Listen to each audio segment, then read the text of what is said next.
dari Prodi Manajemen dan Pajak. Pada video kali ini saya akan menjelaskan tentang bisnis plan yang sudah saya buat sebelumnya dan mempresentasikan logo yang pernah saya buat. Yang pertama adalah bisnis plan. Sebelum kita mengetahui materi tentang bisnis plan selanjutnya, saya akan menjelaskan secara definisi bisnis plan adalah dokumen tertulis yang menjelaskan tentang sifat dari sebuah bisnis. Sebuah bisnis plan sudah sepantasnya mengandung strategi penjualan dan pemasaran dengan detail, kondisi pendanaan, serta perkiraan pendapatan dan pengeluaran selama bisnis tersebut berjalan.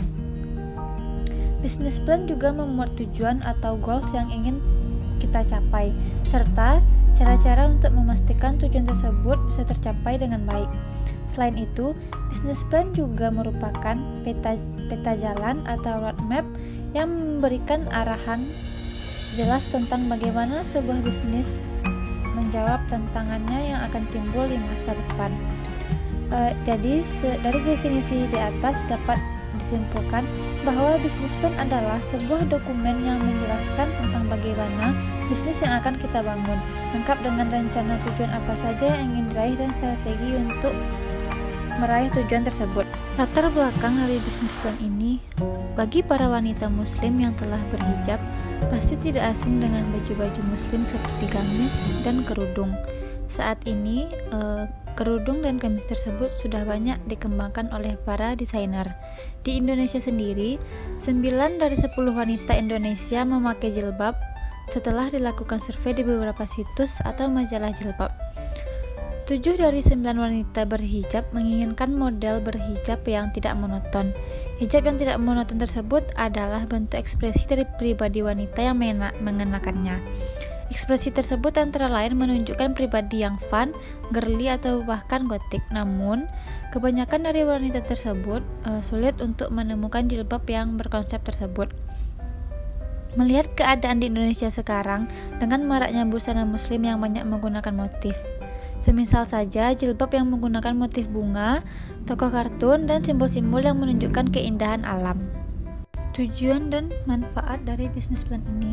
Adapun tujuannya adalah yang pertama, untuk mempertajam rencana-rencana yang telah ditetapkan atau rencana yang diharapkan.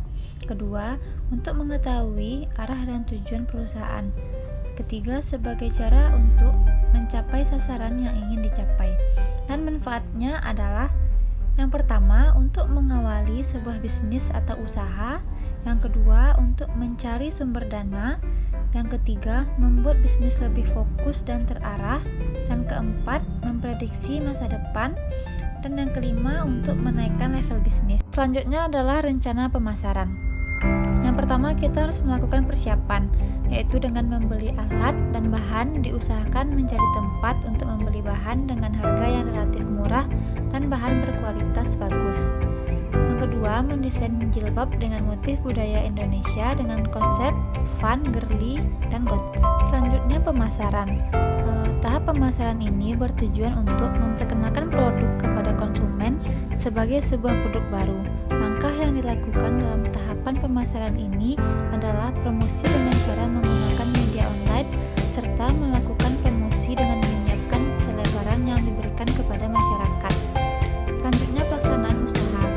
Persiapan bahan baku dan pembuatan produk, penjualan produk di sekitar lingkungan tempat tinggal, membuat akun Instagram untuk menjual secara online.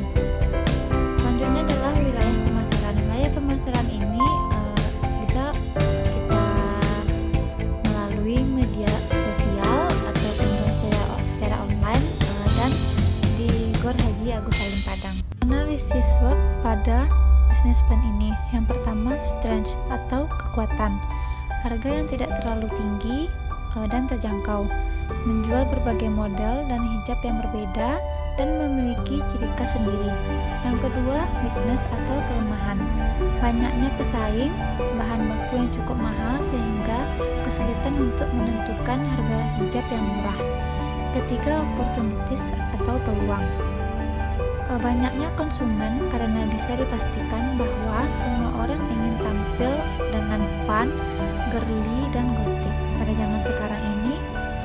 dan menjadikan peluang bisnis yang menjanjikan.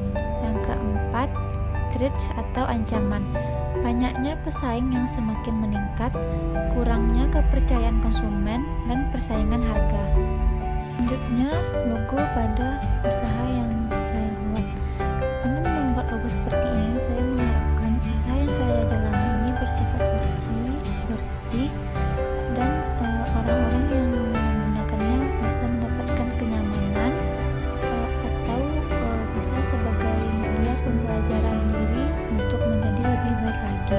Selanjutnya, untuk rancangan biaya, dalam satu hari bisa menghasilkan 2 pieces hijab, dan dalam sebulan dikalikan dalam 22 hari produksi berarti bisa menghasilkan 44 pieces. Harga jual untuk satu hijabnya adalah 35 per piecesnya. Artinya, dalam produksi ini perlu menjual 5 pieces jilbab setiap bulannya agar tidak terjadi break even point. Jika penjualan tiap bulan dikalikan 3 bulan, maka 5 pieces kali 3 bulan sama dengan 5 pieces. Jadi, penjualan jilbab ke-16 sudah memperoleh keuntungan.